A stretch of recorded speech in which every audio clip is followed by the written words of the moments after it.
Hello and welcome to Dice Punks, a tabletop role-playing podcast where we focus on playing full campaigns in less well-known systems. This week, the four formerly of the Frontispiece operate from the Scrungle Pit while they try to figure out what to do with some incendiary information.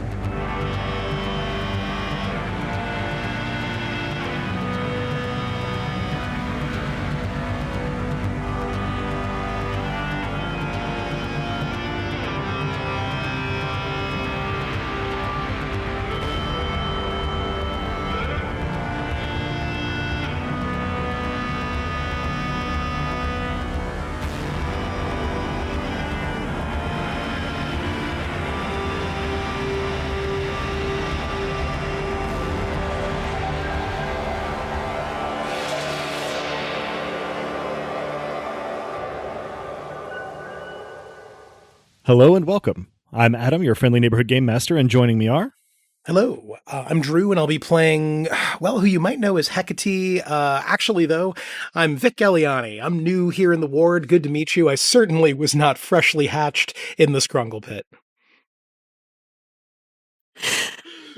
I am Robin. Are you sure? I am not sure anymore. I've heard Scrungle Pit. Scrungle Pit too many times to introduce myself. I'll be playing the artist formerly known as Cal Armitage.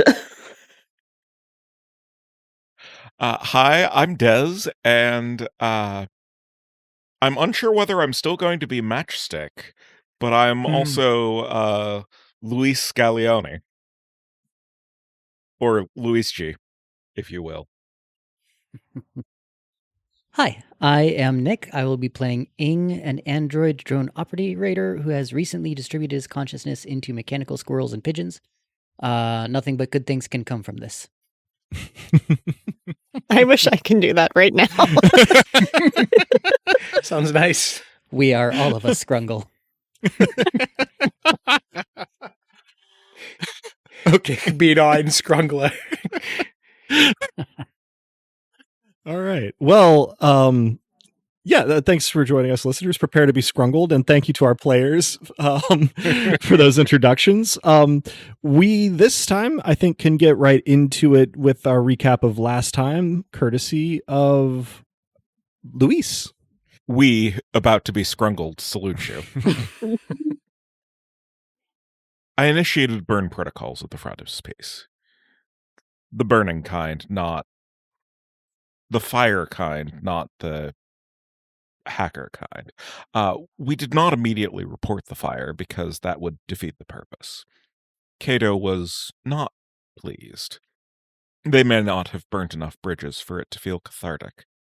We emerged from the basements after Cato secured temporary lodgings through HF as intermediary, a warehouse squat that somehow has not been detected by the adjacent warehouse's owners, occupied by a guy who willingly calls himself the Scrungler. Haru left pretty quickly. Unrelated to the Scrungler, I'm sure. Medical checks took place. Tama was in shape that needed babysitting. Rikarth's baggage, still anonymous, still unconscious, still drugged, possibly comatose. Cal had some conversations with folks, including the world's most oblique offer of adoption, which led to a discussion of family, with Cato and then Ing. Apatia also showed up for a bit, but left before she'd have to encounter the Scrungler, although not before asserting that the Dreamers are controlling the station's weather. Bronway stopped by, too, to get Cato set up with a new look, during which I consulted with her about new names and identities. Piper, the secretary Cal should have used more aggressively as a human shield, is apparently Barlow's niece and trying to craft a narrative against us, and I worked with K&B and Allie to ensure that there was a noisy information environment for her to work against. In other news, is it Warwick or Warwick? I have been saying Warwick, but I imagine that Warwick is probably closer to how it sounds when he says it.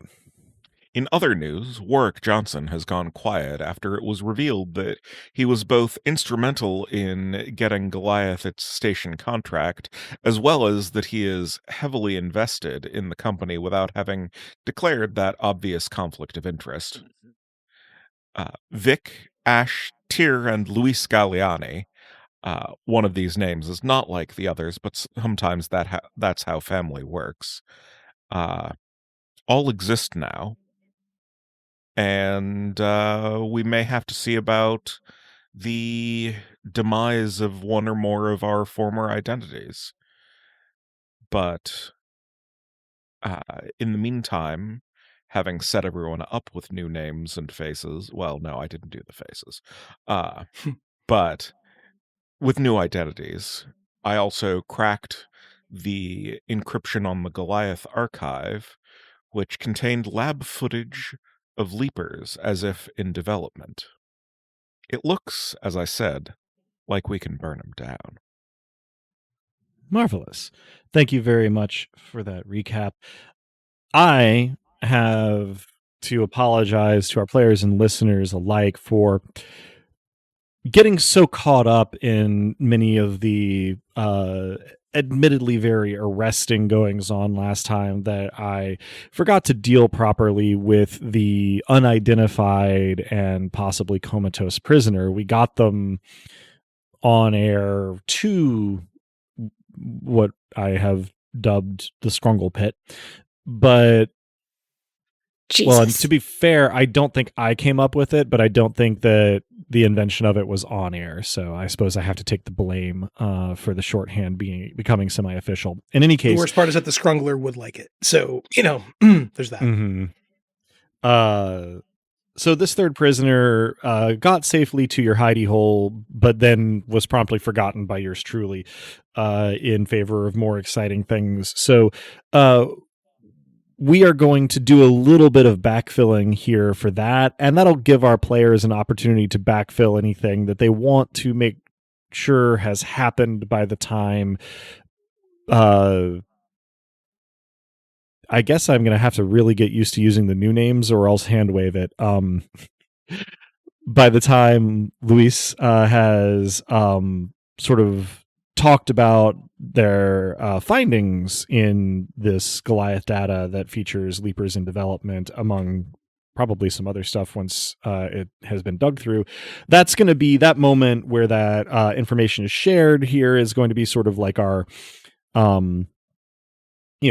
our present, where we sort of start talking about time and specifics again. So if we want to backfill anything before that point, then the first part of this session is definitely the time to do it. I'll go ahead though and start on that process by saying that around the time that Tama was heading out to First Aid Kittens anyway, Rikarth had already gone almost immediately after you all were settled to go check back in with the rest of Slag Pie.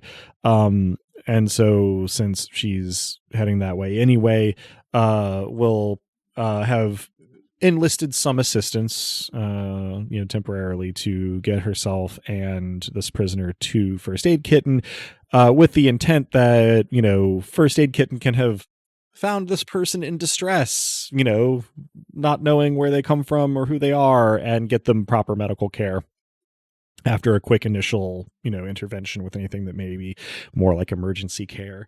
So they are and have been, by the time we arrive in that previously mentioned like present, out of your hands, because you are not equipped to handle black market drug induced coma conditions in any effective way. It sure is the case that none of us are medics, yes.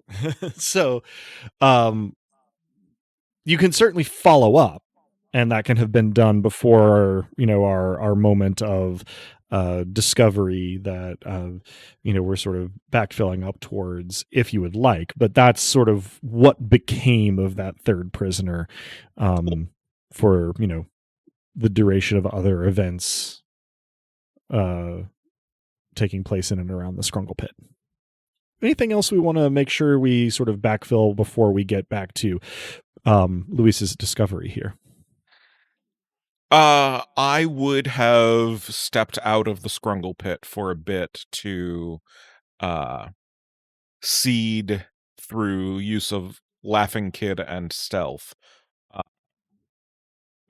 an earthbound departure for Cato, as I believe was the plan. All right. Mm-hmm.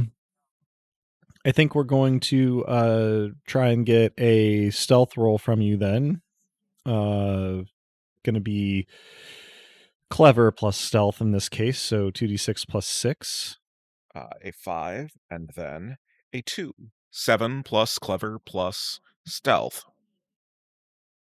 13, I believe, total. Having rolled to remain undetected, how much of what you are doing to sort of spoof this departure is going to involve hackery? I mean, some amount of purchasing, seeming to purchase a ticket for Cato. Mm-hmm. That ticket being used on a flight. All right. So I would also non-trivial amounts. Yeah, I would also like to get hacking and ghosting rolls from you then. Yep. 6, 3, so 9 plus. I think that's an 18 now total. I do have a slightly outdated character sheet, so I'll have to trust you on that. 3 clever, 3 ghosting, and plus 6 from both flavors of hacking skills and ghosting. Makes sense. 3 and 6, so 18 and 18. All right. So yeah, this is a series of little jaunts that you would count as pretty successful, and if anybody looks into it, they will see that to all appearances, Cato has departed for Earth. I pass along the good news. I accept the good news gladly. And I guess briefly before we move on to Nick, for my part, we can't really pretend Cato was dead. There's been a vigil at the frontispiece. Somebody's poked around and found a distinct lack of corpses. So if I get concerned messages, I respond with things like, yeah, thanks, I'm still standing, even if the shop isn't, har har. And where they diverge is in the particulars of what the expectation should be. I let anybody who I think ought to know or who I know might talk to each other that I'm headed to Earth. But I give a few different people a few different versions of where I might be going next. Mm-hmm. That way, if one of them comes back to us, we know where the leaky pipe might be. Good deal. And if you want me to roll for, the lying or covering up, that's cool. And if it doesn't require that, also cool. Not at this stage, I don't think. Nick, thank you for your patience. Yeah, fantastic. Yeah, mine's very brief. I think that it was even mentioned in the recap, but not on air last time, that my new name legally might be Tyr for the sake of consistency. We'll see if we actually use that name or not. Don't want to confuse listeners too much. Yeah, so just that. New name's Tyr, technically. Very good. I think I'm going to default to using the new names unless people tell me otherwise, just to try to stay consistent. Sure. It's going to be an adjustment pyramid. Mm-hmm. Adjustment pyramid? Scheme in particular. The malapropisms are strong this evening, Robin. They really are. All right. So, rewinding to last episode, I had mentioned to Cal that I was going to do some Cal arm artage for them, but never said what that was. So I'm going to circle back around to that and say that I did decide upon doing it up graffiti style with kind of oblique references to each of us and personal events, so that it's not a walking identity breach. So Thank I will you. have depictions of a crab, a bear, a hawk, a matchstick, some abstract patterns of, kind of ramen and sake worked in there, some like kind of homey Japanese style, anime food looking stuff. I'll also have kind of a scene somewhere in there of a peace sign made out of guns under a sprinkler, denoting Cal and Ing's first meeting, as well as more of a somber scene further away from those, perhaps, but no less important whatsoever, of kind of a Madonna with sun, denoting, kind of depicting Michelangelo's La Pieta. So, after Jesus has grown into a man and has been crucified and come down from the cross. So, want to work Maddie in there as well. And this is a project that you can spend about as much time as your subject will let you on. You work pretty fast in these matters, particularly by human standards, especially with the ability to use your woodland creature flock of drones to help with some of the detailing, but it's also fairly complex, fairly detailed, fairly personal. You can pour as much time into it beyond the bare minimum, like I said, as Ash will have time for, patience for. Probably goes in stages, but this would be, I guess, one of the rare instances where I can just have you roll graffiti on it. It won't turn out, That's right. bad either way. I'm not going to do that to Cal's Snake eyes. But let's have you do that. My inclination would be to have it go with cool, but I could see arguments for quick or clever as well. Yeah, cool works for me. All right, so let's get 2d6 plus 3, if you would. I've got graffiti down for. Oh, I'm sorry. That makes sense. Graffiti's 1, the clever's. Cool's 2. Mm-hmm. Okay. So that's 2 3s. For 6 plus critical 3 graffiti. Is 9. Mm-hmm. Yeah. That's, I think, the first time that's been rolled. Well, no, there was another time. Was rolled 2 times? Before. Yeah, I think it is only the second time though. Your end result is fairly eclectic, as I think, is tends to be your approach to artwork, and was certainly, this is like enough of a collage with enough of different kinds of symbols and subjects in it to, really work in a variety of even sometimes contrasting styles, but the overall effect ends up kind of similar to the street art style of like Winifred Hawkins, this sort of like in places anime inspired pop art with deliberately like kind of clashing elements to stand out or to sort of emphasize.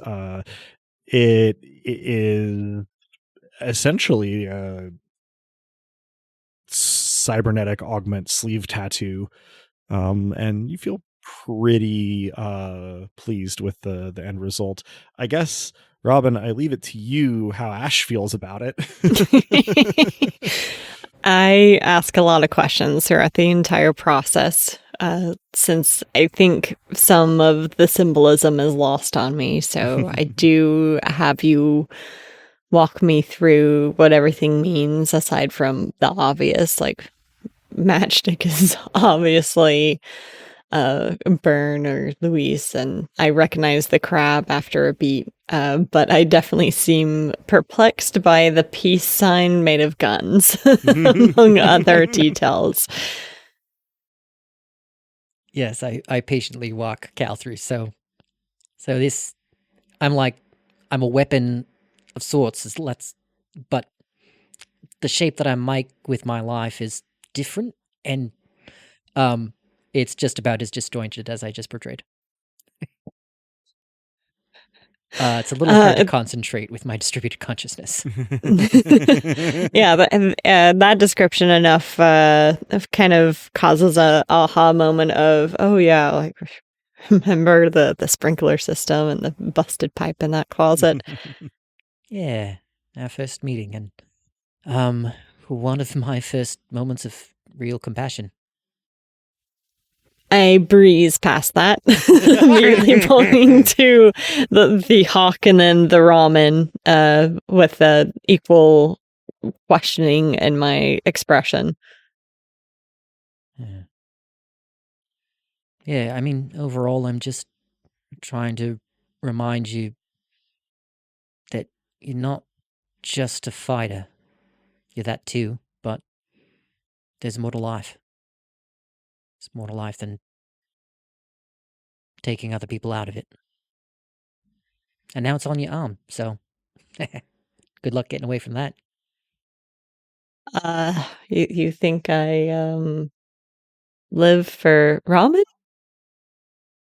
I mean, ramen brings people together. Oh, true. That is what we ordered at that time we gathered in the old apartment. Yeah, first family meal before we'd really called it that. Family, not meal. We probably called it a meal. Yeah, we called it a meal. Thanks. I think this is a nice way of covering up what's now a very illegal augment. Do you think that it'd be too on the nose to add some chrome fangs to this? I mean, if you want to. All right, well, you think on it. It wouldn't be the first time chrome fangs have met this arm. Exactly. Wouldn't be the second either. No. It does keep happening.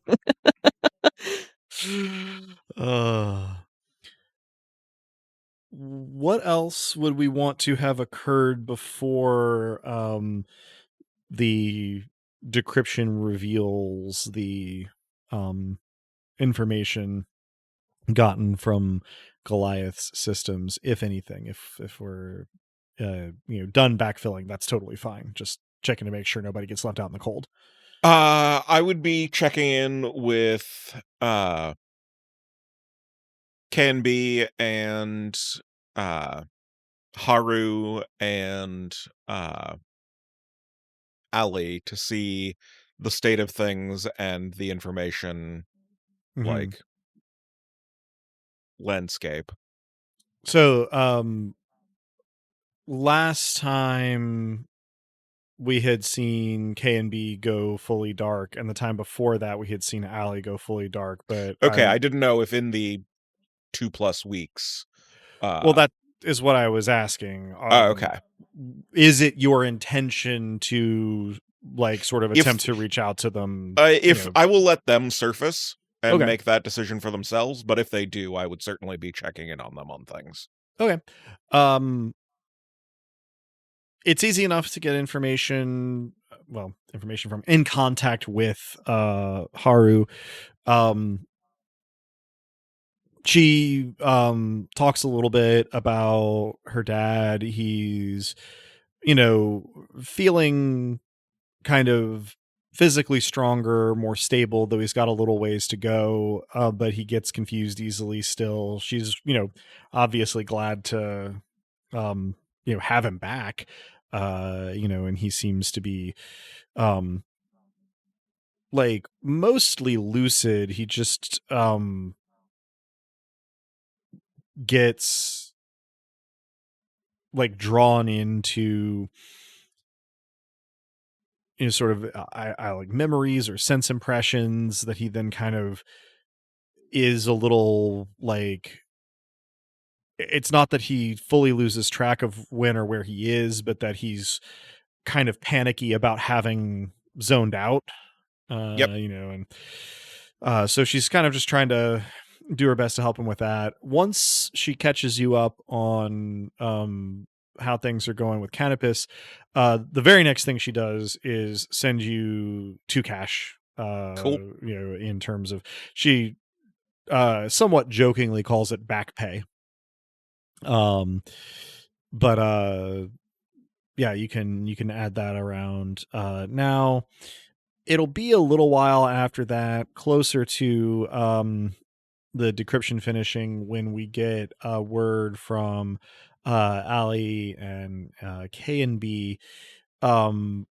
Between those two things, probably the whole gang will get word from Tama, who has been cleared for normal low risk activities, no riot medicine until further notice. But she'll update you on the 3rd prisoner.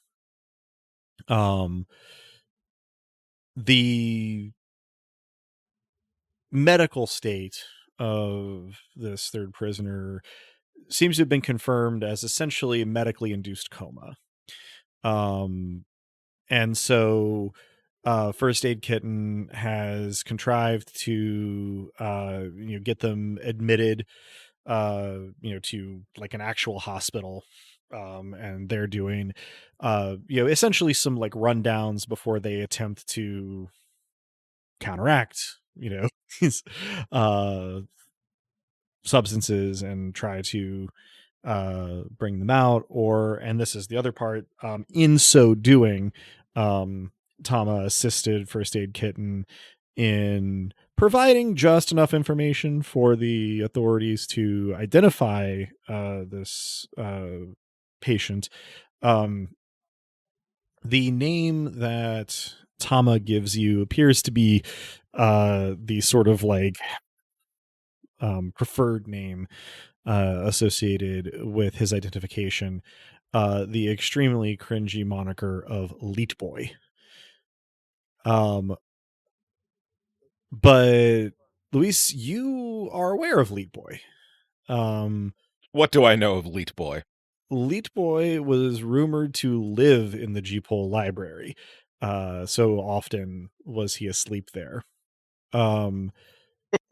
He is a graduate student at G-Pole in computer science, as sort of like a researcher and theoretician. When engaged by other students, however rarely in conversation, basically only talked about his thesis. Hence the sleeping in the library part. What you know that other students at G-Pole might not is that Leet Boy is an occasional but relatively effective hacktivist. A lot of like information leaks, strategic DDoS attacks, or even sometimes essentially like server erasures of the New Barons type stuff on the station. Seems to you at least like whenever Leet Boy would hit a breaking point with his schoolwork, he would go do something hacktivisty. Inconsistent activity, pretty good work, not extra specially careful, as noted by the fact that most people know him by his hacker moniker, but also not doing anything that would be construed as more serious than vandalism. Not taking any huge swings, which really then begs the question of why Goliath picked him up in a sweep and then put him into a medically induced coma. That part remains pretty unclear. And at least as far as Tama has heard, by the time she reaches out, he's not awake yet by that point. In terms of other information, getting back to you, kind of in this period. Let's see. Sammy Cheng seems to have disappeared pretty much entirely following his rescue by Law Zero. Law Zero laying very low. And in fact, the completely coincidentally, of course, Canny Valley has not been open in the interim, and no one has seen or heard from Dev Random, much less Joseph Chapek, or nobody had really seen or heard from Likeable before you made their acquaintance, and certainly no one has after. So laying very low, and kind of just hopefully Sammy's doing all right. He got out of Goliath custody at any rate last you saw him. A little ways down from there, first K and B, and then the next 2 days Allie both do resurface, fresh accounts, fresh handles, all that good stuff, but you know how to make an overture and identify a compatriot. God, so I'm gonna have to come up with a new hacker nim, aren't I? Might not be a bad idea. So K and B does not have a ton more information to share, as is often the case. News cycles move on. Probably her guess is that the next time this is going to be like mainstream news is when Barlow Hawthorne, if and when Barlow Hawthorne returns to public life, but for the moment he's still in the hospital and not giving any particular statements or anything. And it just seems like new information dried up, and so speculation and kind of social media theorizing can carry it a little further, and it's dramatic. It was eye-catching, but with nothing new to say, it has sort of started to get left behind. However, online speculation does continue somewhat.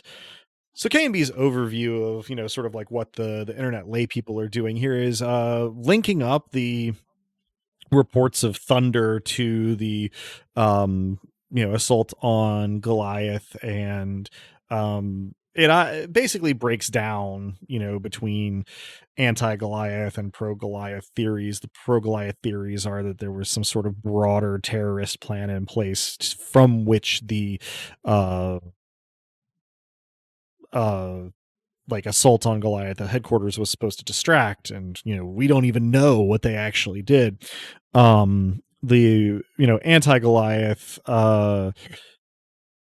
sort of stance is that the sounds of thunder were something that the cartel was doing, and that the assault on Goliath must have disrupted. What exactly was going on in secret in either of these cases is so varied and implausible that it really kind of doesn't bear getting into. There's no like winner emerging as yet in that narrative.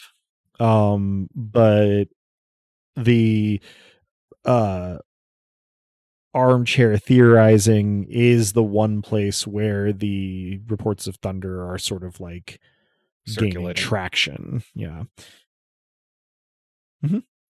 During all of this, once it is truly mainstream news that cannot be ignored, I send maybe Ramirez a text asking, "Gee, what happened with Goliath?"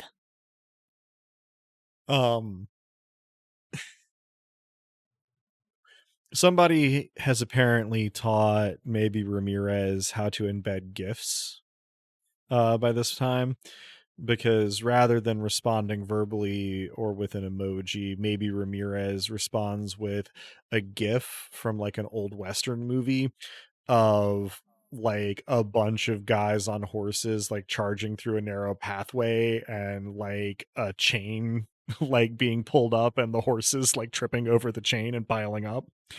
And then sort of following that, maybe Ramirez says a shit show. Then in a separate statement, no good times coming up, but we should, how would maybe Ramirez say this? We should put our heads together soon. I'll be getting reassigned, in air quotes. I type multiple responses to that, ranging from reassigned, damn, to do you have any leads, to more expletives before settling on a thumbs up emoji with the single word I agree, or 2 words, I guess I agree. Yeah, agreed. There we go. Thank you. Des is my sanity today. Mm-hmm. I'm unreliable. When you get in touch with Allie, Luis, they've got comparatively less on like the, you know, kind of information front, but are really excited but not very cogent about like information recovered you know, in the process of raiding Goliath systems. The long and short of it is that Bacon has like 17 new listings as a result of some of that information. But it almost goes under the radar until you sort of make a connection that Ally lacked the information to sort of make on their end, which is that there's actually a little bit of oblique information about Leap Boy in what Ally's been coming through. It would appear that and this is some inference that, you know, you and Allie sort of collaborate on in looking at this, but, you know, in the interest of the high level kind of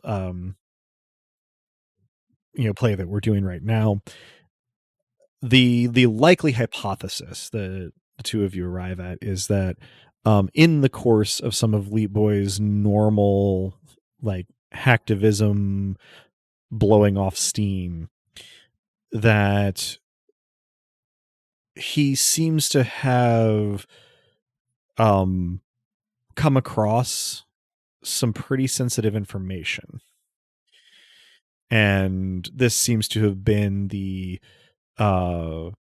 impetus for him getting picked up. Why he was then drugged, you can really only speculate, but Allie has the idea that maybe they didn't want him to even be able to talk about what he knew where Goliath personnel could hear. You know, dramatic perhaps, but it does provide an explanation, a possible one. You don't have a clear picture from the Goliath data of what Leap Boy precisely had found, but you do recognize a name that is referenced obliquely in terms of what he might have come across. Kova Levy. Oh, shit. I will pass that along and suggest that Ash ask maybe Ramirez about this and suggest that Ali and K&B delicately sniff around. I will up the urgency of putting my head together with maybe Ramirez. I am not going to send this over until I've 110% confirmed the identity of who I'm texting. Yep. Good. So, that collaboration with Ali, bears, some fruit, but, essentially, that is the extent, of your inferences, based on information Ali brings. And, that gets us very close to decryption day, as I suppose we can call it. Brilliant. I probably would intone that we need, and I'm cringing saying this out loud, light boy back here as soon as he wakes up. Leap boy, even? I intentionally mispronounced it. That was an in-character correction. Oh, okay.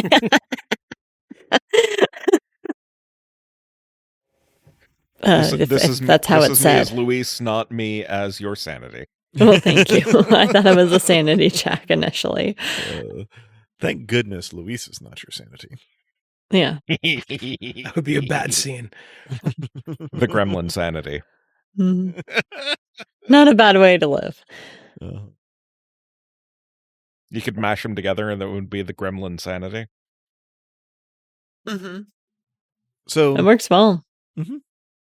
If I guess I'm going to make this last call for anything that we want to have done by the time Luis finishes this decryption and has our line that we quote unquote opened on.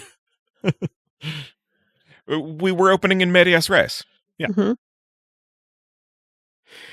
Checked in with Athena. I guess the final thing I'll note is that as the new look is assembled, I do keep a piece of the old arm and a piece of the old face. That might come in handy if at some point down the road Cato needs to have died after all. Fair enough. This actually does also bring to mind something you had said last time was having insurance on the place through Archon or one of their subsidiaries, much more likely. How seriously are you as Cato headed back to Earth attempting to pursue the insurance company's obligations to you? This hasn't really come up in this campaign. What are the protocols for communicating with Grand Cross from Earth? It came up way back when we were thinking about me sending a note. Mm-hmm. That's right. And so speeds are a little slow. There's a bottleneck to Earth. The big thing is that things that are intrastation online are a lot harder to identify and track back because the bottleneck means that everything that goes from Grand Cross to Earth does pass through. Your only defense there really is volume, and I guess however you can disguise the actual information, to interested eyes. But outside of that, you have access to the Earth internet. Like, it's not restricted or disconnected.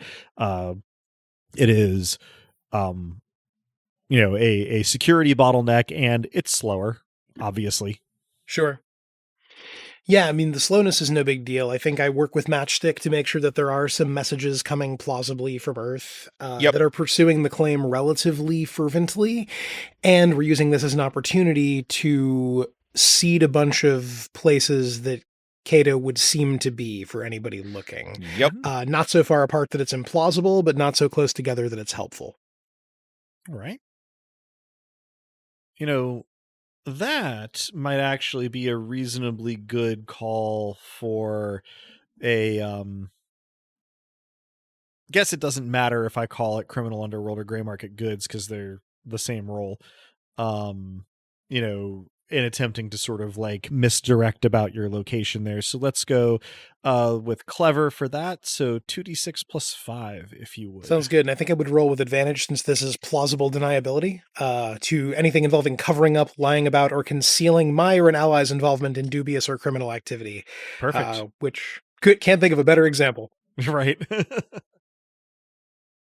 That is good thing that advantage happened because we're throwing away a 1 and we're doing 8 plus 5. So All right. 13. Oh, actually, and that's 2 4s, so that's critical. Oh, nice. I mean, you feel pretty good about, the misdirection going on here. You have Cato seemingly like, traveling to various parts of Europe and environs, throughout all of this, and even sort of constructing a loose narrative of like when the communications are more terse versus like, have more information and even documentation, applied to them to, match like how long you were supposedly in this place or that place. It is the sort of way in which Cato once and Vic now approached criminality as an art form, but also a really useful distraction. To sort of like turn it into something of a creative writing exercise from time to time. This is definitely how I stay sane in the Scrungle Pit for sure. Yeah. And, it actually also helps you to pay more attention to the, pursuit of the insurance. And the long and short of it is that you are unlikely to see the money soon, but that unless their investigators turn up evidence that you can't really picture concretely from the actual site of the fire that shows that it it must have been suspicious, then you should eventually get your policy. Post campaign payouts, bitches. Yeah, episode 6 of Flying Circus be like, by the way, I just want to let you guys know. In a galaxy far, far away. I feel like one of my descendants is going to get rich under complicated and dubious circumstances. I couldn't be prouder. So, with that, I think we now join events in progress as Luis reveals their findings with the appropriately dramatic looks like we can burn them down.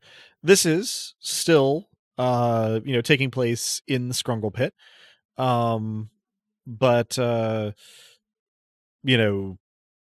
I'm going to fiat at the very least that everybody is in close enough proximity to be part of the conversation if you would like to. So looks like we can burn them down. Leave nothing for them to rebuild from. That's the ideal. Hopefully Barlow is within reach of a laptop or TV so he can watch his kingdom fall. You're fun when you're bloodthirsty.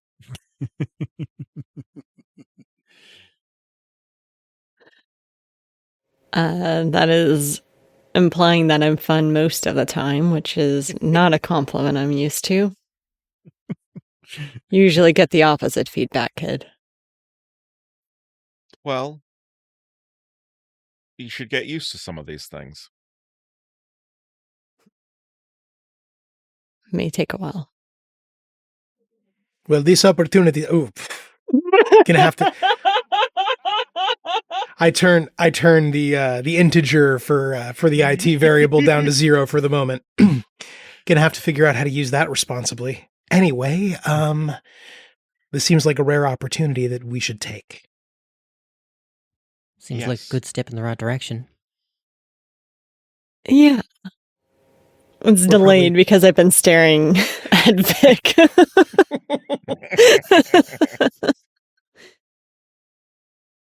We're probably past having to ask whether anybody's in or not. We all have the same fucking surname at this point. Yep. And it's a pretty good one. Yeah, I'm pretty pleased. I'm gonna have to get used to it.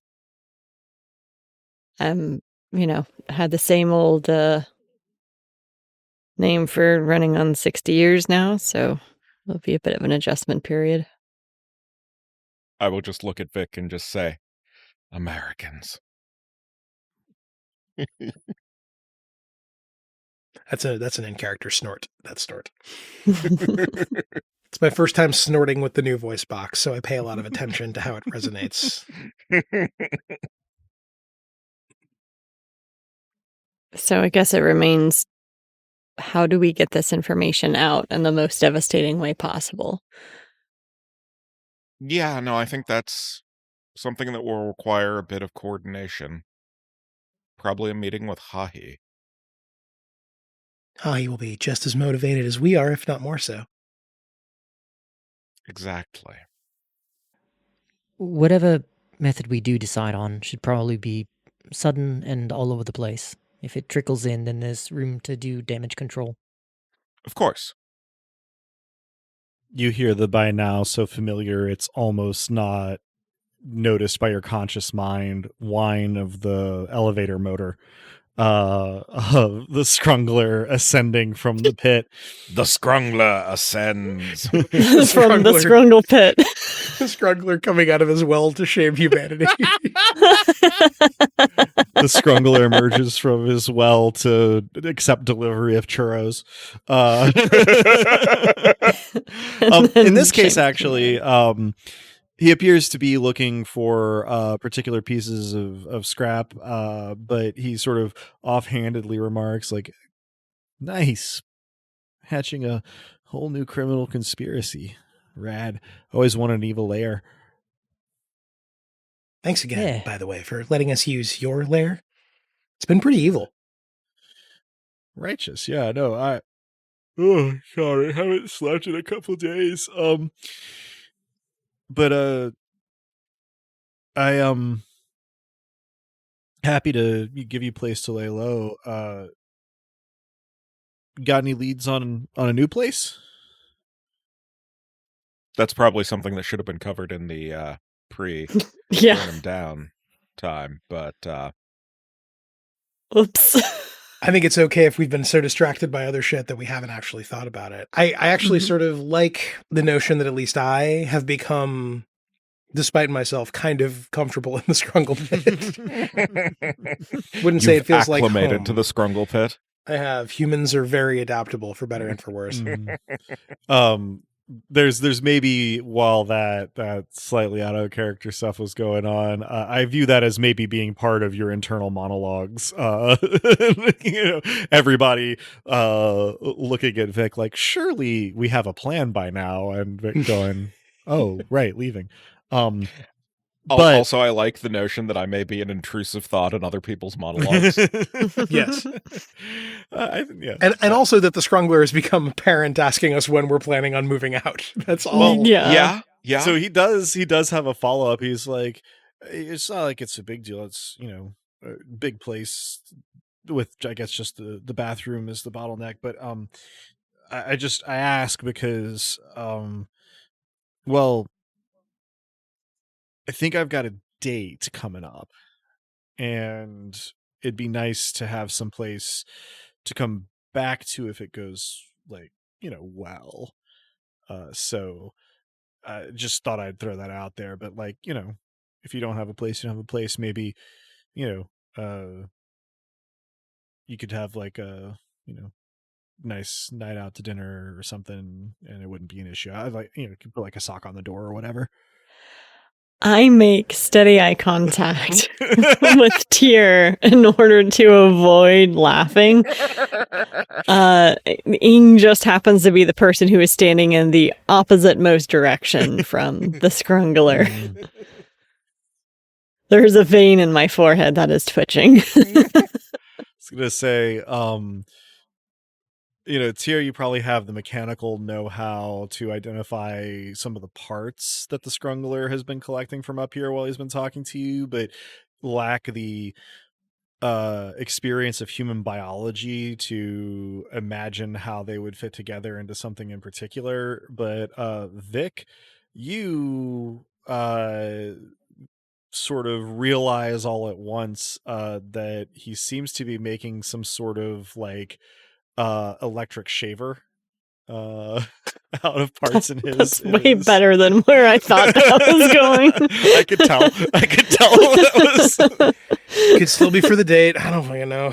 Yep.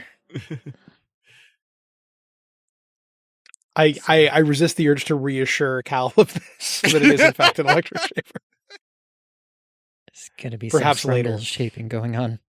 Yeah. In any case, Scrungle scaping. That's Anyway, go ahead. Escaping. Oh no. Yeah, winner / loser, both. In any case, once he seems to have gathered everything he wanted from this higher level, he's got like a small armload of bric-a-brac, and he heads back over the elevator. He goes, "Yes, just let me know. It's no big thing, and hey, good luck on your criminal conspiracy." Gives you like a little 2-finger salute, and engages the motor to go back down. Thanks, mate. You're a legend.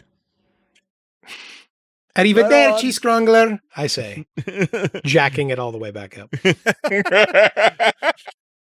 I do like this modular accent. There is no particular response from the Scrungler after that, presumably because he has no idea how to respond.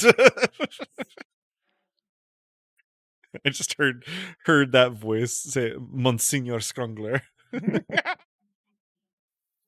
That needs to happen. I have continued to make steady eye contact with Tyr. It's an electric shaver. Don't worry too much.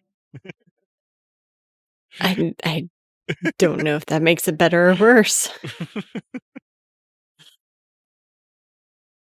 Depends on how you're applying it. Right. So back to crime. I nod appreciatively. That's what I always like to hear.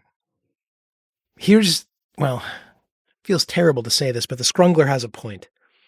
We do need a place that isn't here eventually. Yeah.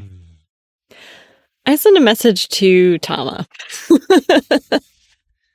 She mentioned she has a place to hide out. Mm-hmm. I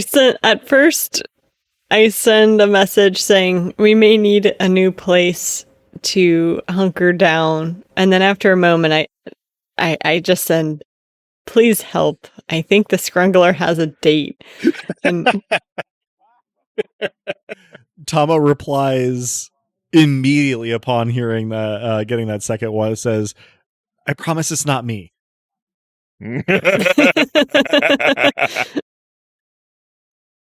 I respond with "in his dreams," and then ask if there's any leads on a place we can hunker down where there's not a mutual bathroom and the threat of a sock on a non-existent doorknob.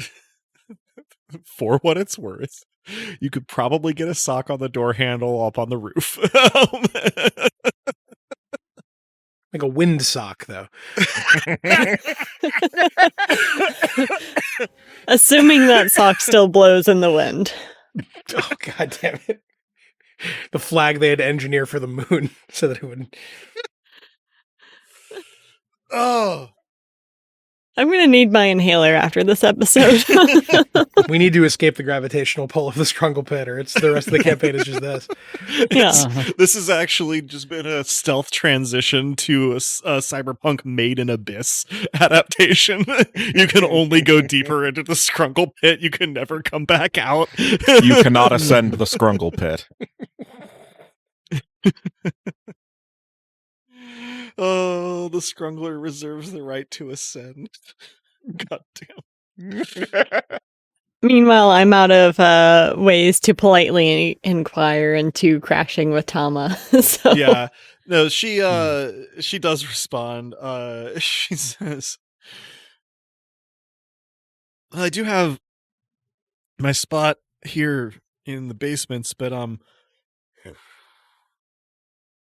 it's not really very I think that 5 people would be kind of pushing it. It doesn't have light fixtures or climate control or furniture or doors. so the basements. I like camping. You know, I'm pretty handy if we have a way of transferring any of this scrap. I could probably make the basement into a home as part of, us staying there. How much space are we talking about? How much time we got? Well, I assume you're passing this on to Tama if you're not too mortified by the suggestion. I do not use the H word, but I do translate the rest of it. Sure. And Tyr? Yeah, another possible avenue we could pursue is that I could reach out to Law Zero. Getting closer to them, I'm sure that it wouldn't be free, even if it is. But they're used to breaking the law. I'm sure that they've got plenty of hideouts. One of the perks of being in a gang. I'd vote at least initially for just fixing up the basements. Law Zero's probably got a lot of considerations on their plate at the moment, particularly vis-a-vis lying low and restricting who can communicate with them. Fair? It's I would just hope it's a value add for Tama, you know?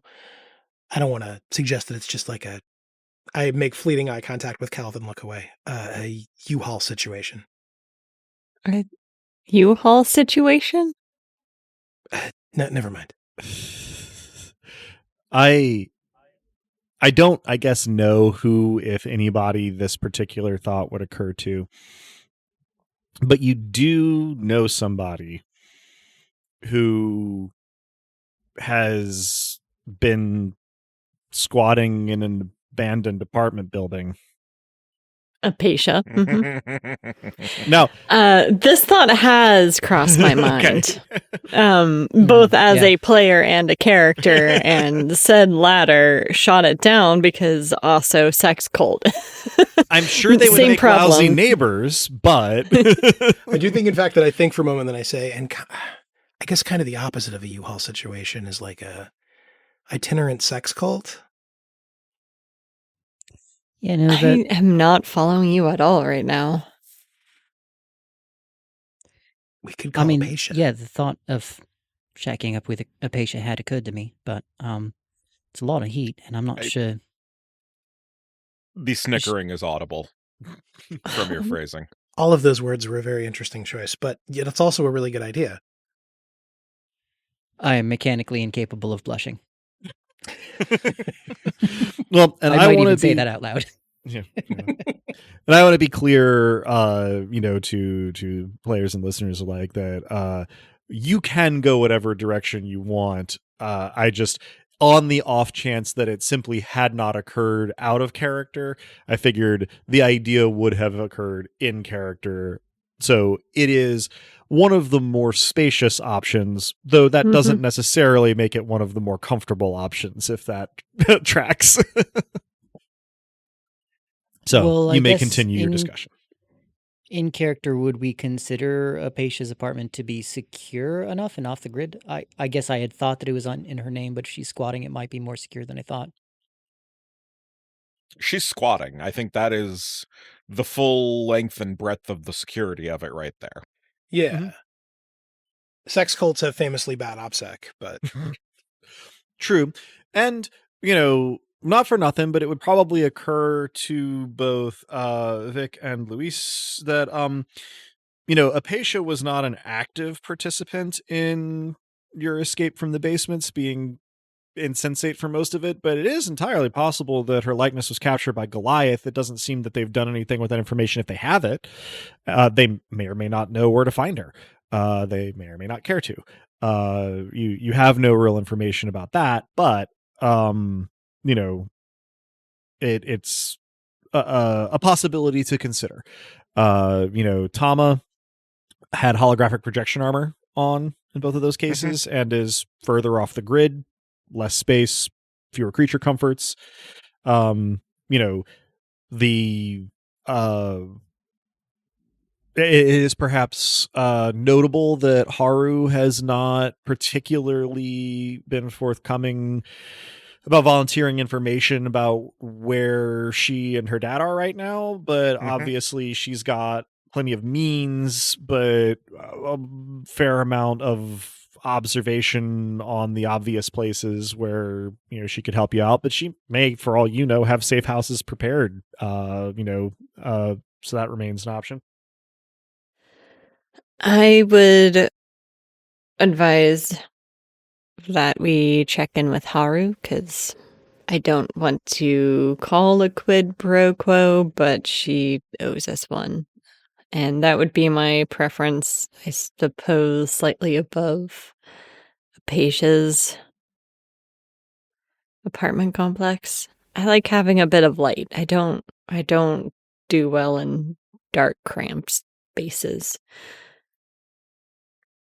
I mean, we're certainly within our rights to ask. Yeah, seems like a good first step. I will ping Haru with the suggestion of a soirée to discuss making most effective use of some fascinating information gleaned recently, where recently is capitalized. And 2, inquire as to whether she happens to have a short to medium term safe house, just, spare. So, assuming here you were communicating via some sort of text medium with Haru, you get these sort of like, is typing stops. And then the message that you get reads, "Okay, I promise this isn't a joke and it's actually not going to be a bad place, but are you familiar at all with the book club cafe in Jinxing District?" Am Now, I familiar with it? you have heard the name. What you're particularly surprised by, though, is that Jinxing District is in Sushin Ward. It's like in the downtown entertainment district. It's pretty busy, not as like, bustling as a couple of other parts of Sushin, but a weird place to lay low. And obviously Book Club Cafe has the word cafe in it. Yep. I will allow as how I'm vaguely aware of it. Okay. There's another bit of apparent dithering, at which point Haru says, "So, okay, it's a secret, but I'm one of the owners of the book club cafe. It's a really good way to get information. There are rooms above it that, as far as anyone who frequents the cafe knows, and most of the people who work there know, are storage and office for the cafe, but the top floor is number of apartments that I reserve for my use that you'd be welcome to. And I've made sure that you can access them from a stairwell that leads up from the basement without passing through the cafe, though you can also come down through the building if you'd like. So it would be relatively circumspect far away from other places where you were hiding, and all you would have to do is not disrupt the maid cafe on the first floor. Honestly, that sounds lovely and is extremely generous of you. I will convey this to the others before hitting send on the acceptance. Does the cafe need security? You're looking for non-criminal employment already? I'm disappointed, Mom. You are so not ready for what you've signed up for? No. Not at all. The breaking was clearly out of character and also in character, albeit way more silent. Probably staring at me, you get the sense of the old internet dial-up sound, if you had any concept of that. Only as a meme. I need an alias or an alibi. And cash. I will convey the inquiry as to needing security at the same time as I'm just looking at you like... You need to describe this for the listeners. Someone else describe this expression. An insistent and unblinking stare.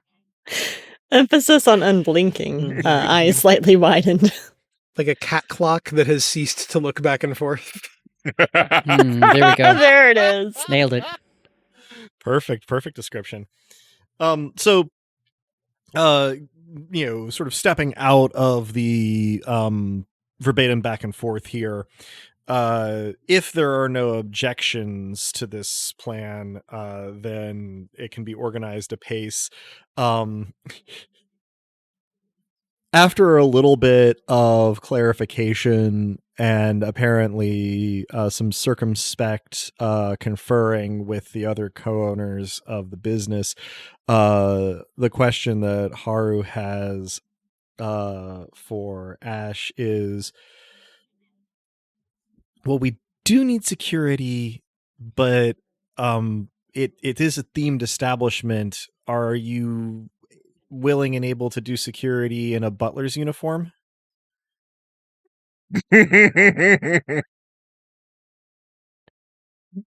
Pictures.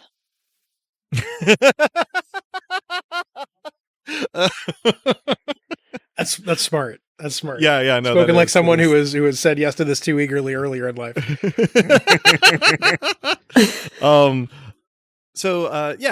Picture comes through. It's a stylized uniform consisting of like a tuxedo shirt and sort of a mini buttoned waistcoat, darker lapels, and a short tailcoat, open but double breasted with a lapel pin. Includes a black tie and white gloves, slacks, in sort of the tuxedo style. You're not sure if the pocket watch in the image that you're sent is part of the uniform or not. If it's not so form-fitting, sure. I have one worse. Haru indicates that, well, we don't usually tailor them. We just find the one that, is closest. I guess if you stick around long enough, though, it would, eventually we'd fit it. Not super close, but to your, build. But yeah, it looks like, if you want it and can, wear the tuxedo, then the job could be yours and make a pretty good cover. I have no pride. Oof. What a statement. I mean, we are in need of a new source of income, not to mention a new front. So a maid cafe you could do worse, I guess. Yeah, absolutely. Winner, chicken. Congratulations on being the breadwinner of the family. I'm kind of used to it. Probably won't be a single income household for very long. Ideally not. And it hasn't come up, and you don't really know the role of it in the actual business, but it's called the Book Club Cafe, so there might be a contribution that Vic could make as well. We'll find out, I suppose. In any case, this seems like an agreeable enough arrangement, and so logistics start getting hashed out, and it seems like whatever you would like to transport from here to there that isn't easily human portable, like without being overly conspicuous, would have to make the journey either by being shipped or being brought through the basements. But otherwise, it should be as simple as taking the most efficient route, that you're comfortable with, to a relatively nearby basement entrance, and then traversing to the basement stairs to get up without having to go through the rest of the building. Haro indicates that the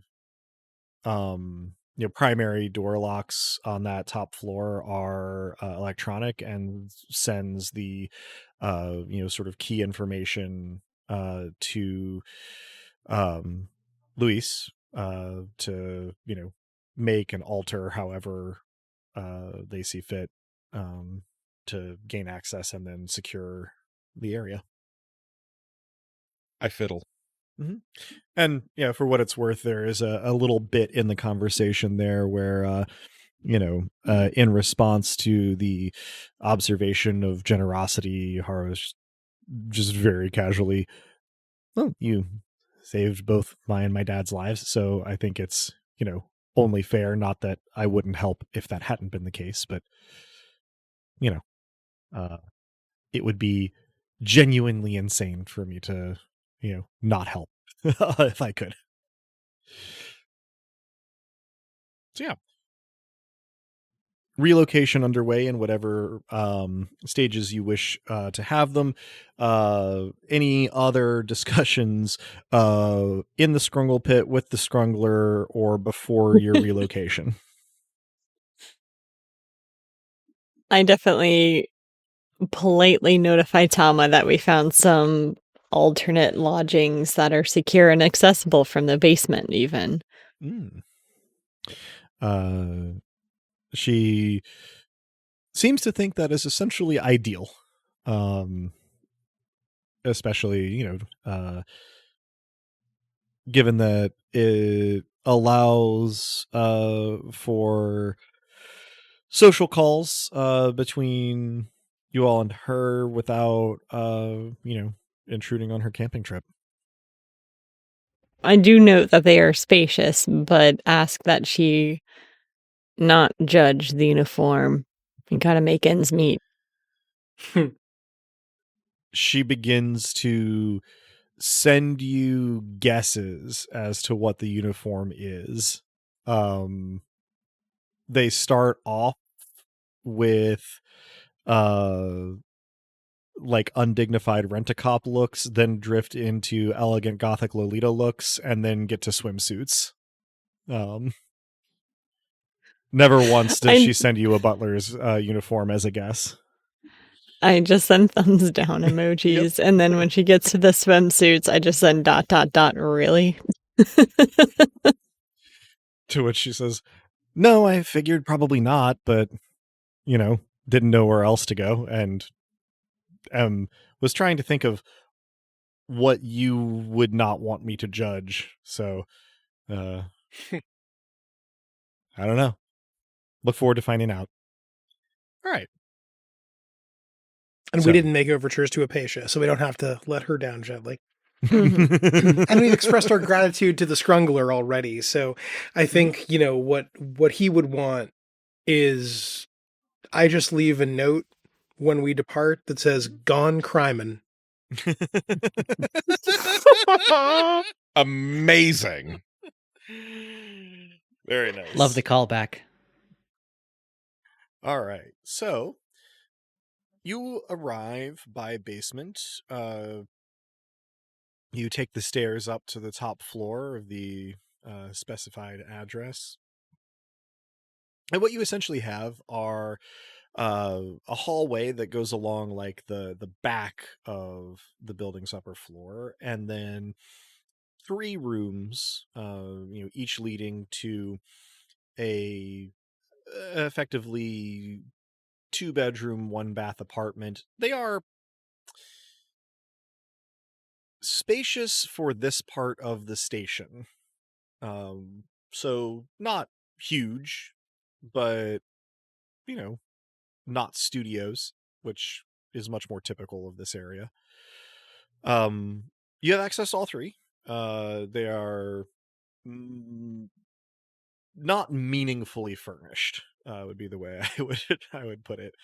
So you have sort of your run of the place. They have windows that look out over the front, which have fairly quality blinds that allow you to obscure view into the space, as well as to look out and get a little bit of a feel for where you are. It's a fairly busy street. It's essentially it's an artery that leads from Turing Ward to Sishin Ward. So relatively busy, which is why this place is here. It gets a fair bit of foot traffic from kind of both directions. And sure enough, a maid cafe with a somewhat library-y theming seems to cater to geeks, nerds. Each of the people employed as maids seem to sort of like have a little bit of a persona. The fans of sci-fi and fantasy, the gamers, the tech junkies, a decently sized clientele that you can't tell anything specific about just from watching. But the whole operation seems to go reasonably smoothly. Nothing, seems to be too unusual or out of the ordinary for this kind of place, though it does seem, with a little bit closer observation, of the operation itself, that the book club theming is mostly theming. Some people do read, some people even do read the books that are in the cafe, but it's mostly decoration. I was going to say, I try not to look at Vic with that. I was going to say probably, a couple of days to get moved, settled, arranged, say, end of day 2 of that, beginning of day 3 of that. Ash, you'll get, set up with your new uniform and security detail. Pretty low impact job. Keep an eye on patrons, pay attention to what's going on outside just in case anything needs to be done. Kind of a themed bouncer role. You don't have any particular armaments. If anything gets too hairy, you're supposed to call local law enforcement. But if somebody is just, being unpleasant, aggressive, touchy, insistent, ask them to leave. And then if they won't, help them leave. And then, send word up the chain. Relatively basic. Doesn't look like they often have a lot of problems. The sort of back of house manager who's giving you the ins and outs says that they haven't really had too many problems since they changed their lineup. They used to have a role, at any given time designated to losing debates with nerds, but that actually seemed to cause more problems. They got rid of that, and now they haven't had nearly as many problems. And the manager watches with a little bit of satisfaction as one of their maids is absurdly rude to a G-Pol student who appears to be extremely pleased with this outcome and tips her generously. Says, so hopefully won't be too big an issue. Nothing too much to handle, but having you here should discourage all the worst behavior. Let me know if you have any questions. I have a lot of questions. Oh, None that you want me asking right now. suit yourself.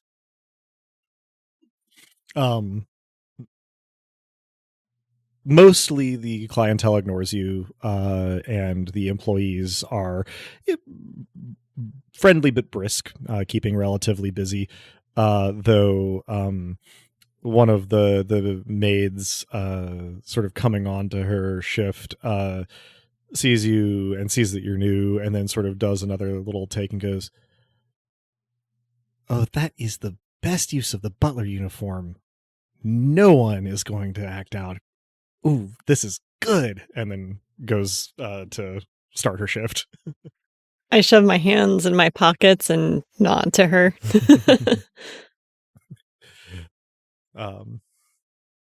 A taller blonde maid, the one who was really, really rude to that customer earlier, takes a moment to say, "Don't be too nonchalant, or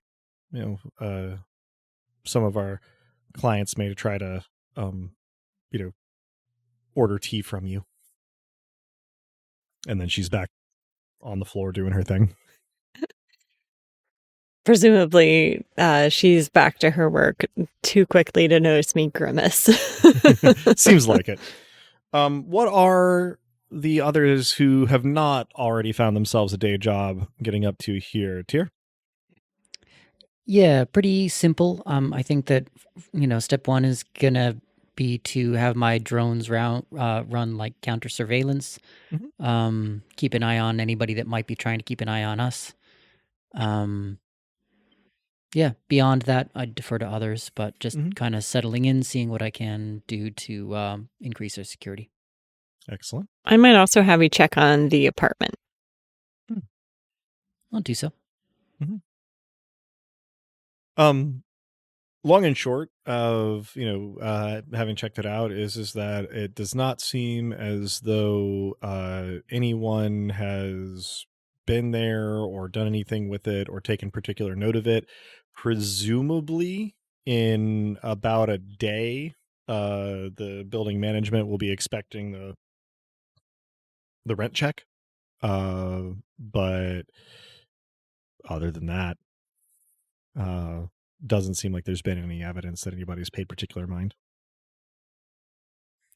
Cal, would you like me to try to retrieve something for us? The drones are pretty independent. Yeah, there's a few things. The rest we should probably post up on a college forum and let some students in need of the materials know that there's clothes and G-pole stuff up for grabs. Free furniture. Yeah. Plenty of students in need. It's a good idea. Yeah, I'm not keen on paying rent. No. So I provide Tyr with instructions on retrieving, which Rubbermaid containers, the roughneck totes to retrieve, along with some pictures, and then the safe. Let me know if that's a roll to see if the drones can get in and manipulate things. I think any of the stuff they can get in, they can manipulate small things. I think any of the stuff It's too big that was in that list is going to be something that you would have to go and carry, to get it out, and back to where you are now. I mean, you could source a cart and get it in one go, without drawing a whole bunch of attention, but it would be something you would have to somebody would have to do in person. The other option, I suppose, being to try and hire someone over the internet to do it for you, which is obviously kind of a crapshoot. Well, I guess the safest option. Well, I don't know. Check with Burn. Knock on the door. Mm-hmm. Burn, what do you recommend? Sorry, recommend for what? Retrieving things. Could get a rando to do it for us through the app there. Fetch a thing. Not sure what it's called. Or I could go in person to retrieve some things from our apartment. No. You're the OPSEC person. Counter suggestion. Vic goes as the person who does not among us look like someone who needs to be avoiding visual identification. Happy to do Actually, it. that Fresh works out face. well. Sorry, what'd you say, Vic? Happy to do it. One of the advantages of a fresh face. Plus, it'll give me a chance to, I don't know, see how the neighborhood's going. All right. It doesn't exactly pose any problems. As we mentioned before, mechanically speaking, your reconfiguration has not sapped you of your strength, that you bought in your arms at character creation. It's as simple as essentially renting a dolly or cart, borrowing the key and heading over, grabbing the indicated things, and then piecing out. The neighborhood around Jeep-Hole is tenser than it used to be. It seems like students are still doing socializing, drinking, partying, shows, but they're coming over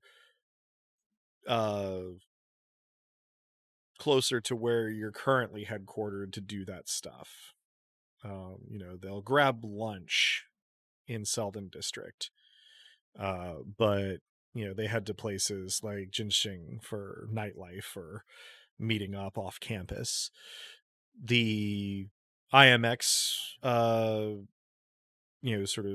roller drones are not everywhere all the time, but they are in evidence. You see them occasionally as you walk around. Do you swing by where the frontispiece was? I think I do. I think drunk on the inordinate pleasure of not being recognized, I definitely take a look. I would like you to roll a d6 and tell me what you get. Okay. I rolled dice punks, or 6. When you turn the corner to look at where the frontispiece was, you note that it burned down pretty thoroughly and, took parts of the walls on either side with it. So there's tarp over those parts. It's in the process of being cleaned up. Not extra specially thoroughly, but it helps no one to have, ash blowing around.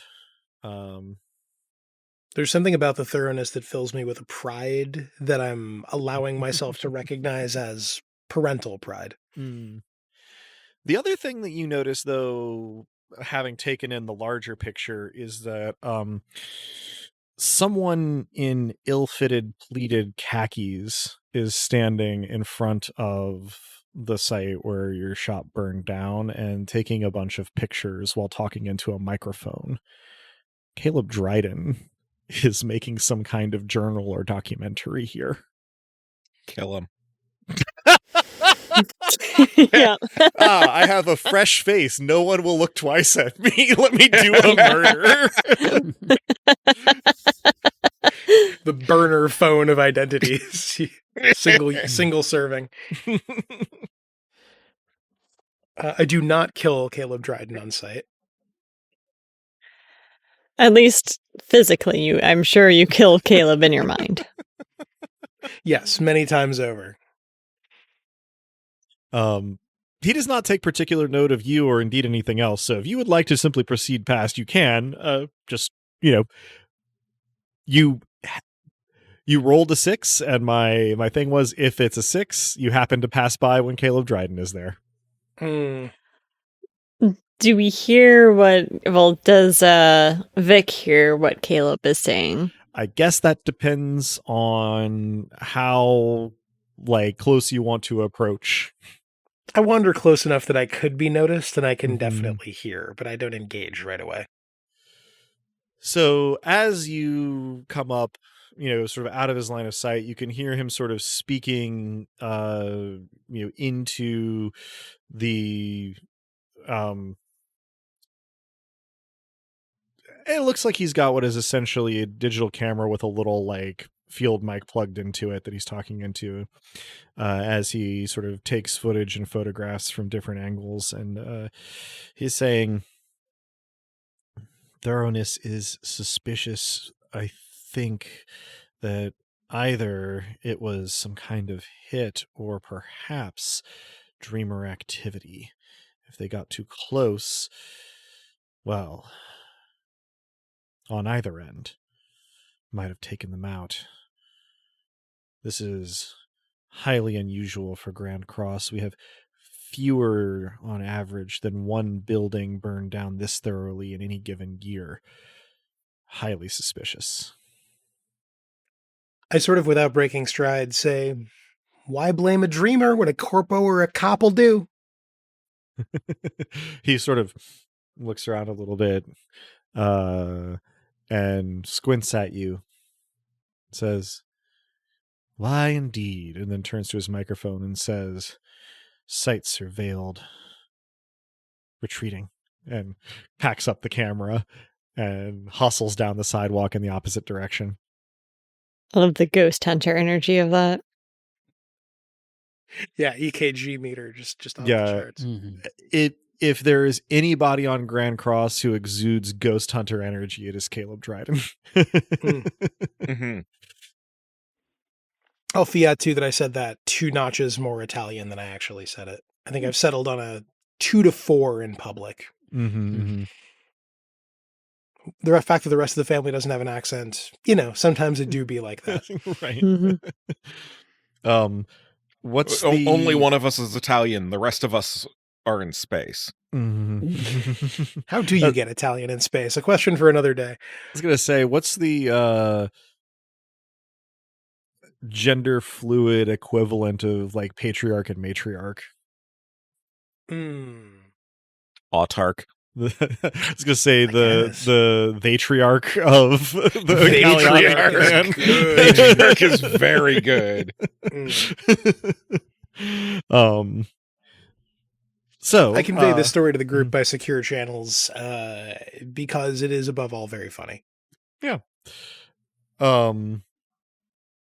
You successfully retrieve all that you were sent to retrieve. You head on back with everything, bring it up, and especially if you're ending your rental of the apartment, a couple of posts to campus social media will probably speak for everything that's left there. If not, clean up. You probably aren't getting your security deposit back, but big clean enough break otherwise. So I doubt we're getting ours back either at the frontispiece, so fair enough. Oh, we're getting the deposit back. That is to say, the insurance money. It'll just be after the end of the campaign. Time will tell. Time will tell. So, with that, and some work on Vic's part to set up sort of workshop space as previously done in the Scrungle Pit, you have turned, as I believe Drew, you had said last time, your safe house into a safe home, or at least begun the process, when February ticks over into March. So we have at this stage a couple of potential, actions, leads, home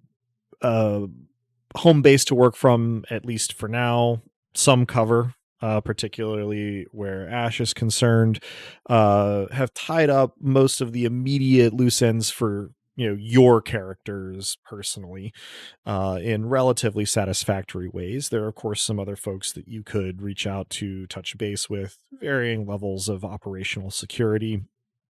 And of course, you have this, information, some of which, still sort of to be trawled through, things like the video of the Leaper R&D are probably the most impactful, as well as the easiest to identify and comb through. Their documents as well that'll be a little bit trickier, just in terms of like figuring out and establishing context and reading through all of it.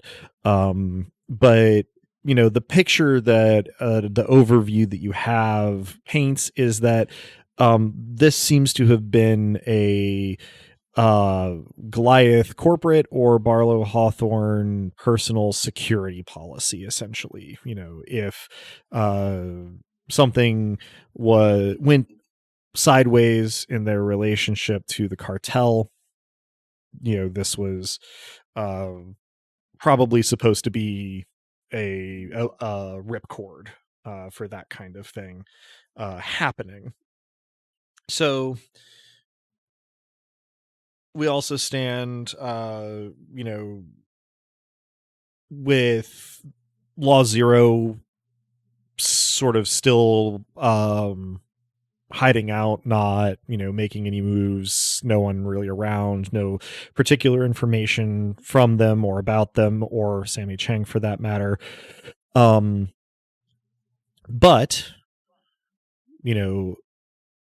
probably a decent place to wrap here is that mid-morning on March the 1st, right as Ash is getting ready to get started on the brunch shift of the security detail, Tama will relay a message from First Aid Kitten, who got it from their contact, from her contact at the hospital, that while not in great shape, Leap Boy is awake. So we'll be able to pick up next time with hopefully most of our ducks in something resembling a row, and a couple of leads we can follow up on to start angling into what we're going to do with the sort of information and allies we've lined up. Anything that needed to get taken care of before I lead us out? No, don't I will think so. say I've been making overtures at the bookshop portion of our new environs, but I suppose we'll see whether that bears fruit in the future. Bears front, is what I meant to say.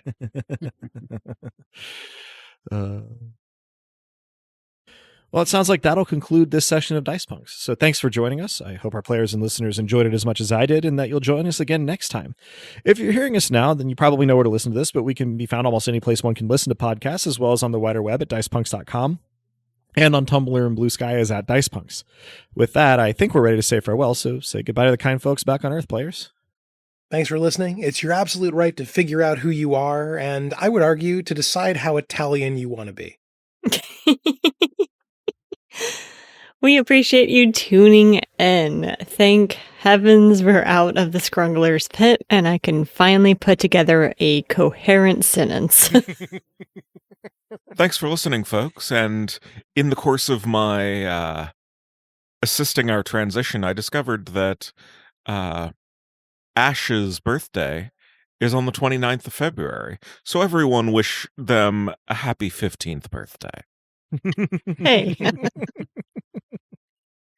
Here. Well, yes, thank you for listening. There are far more destructive things that you could have been doing with your time, so thanks for choosing this.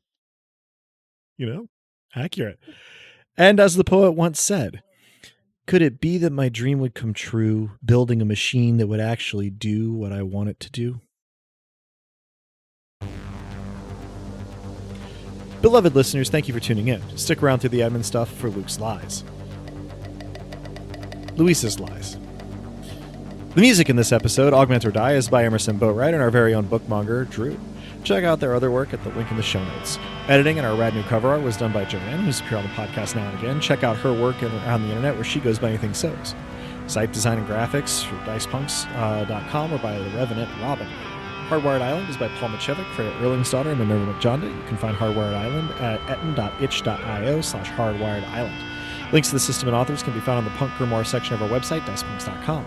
Thanks so much for listening. If you liked what you heard, that's reward enough on its own, but if you're so inclined, you can help us out by rating and reviewing us wherever you listen to us, telling your friends who you think would like us to give us a listen, and even by heading over to our Patreon at patreon.com/dicepunks. We have fun rewards available to backers, including a patron-only Discord and access to the Dice Peaks After Show for episodes 1.1 and following. Regardless, we hope you'll tune in again, and until then, remember, subtlety is for cowards.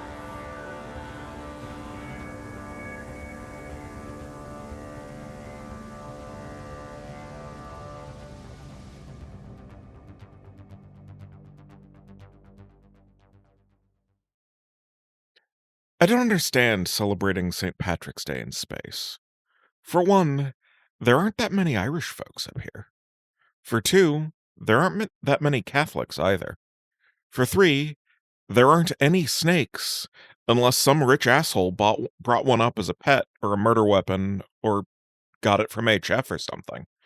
So, mostly it's celebrated by people claiming their share of a heritage that doesn't fucking belong to them in order to have an excuse to get drunk? I don't understand why people like being drunk anyway, but that's a different rant. My mom would always cook, and often it was supplied, or at least paid for, by Graham Siobhan until she died. Then it was catch as catch can. Uncle Ryan would bring his fiddle and tell stories, and we had a grand old time. The gulf from there to here is huge, and whatever passes for corned beef on the station is dubious at best. So no, I will not be wearing green tomorrow. Good guess that the ginger's Irish, though.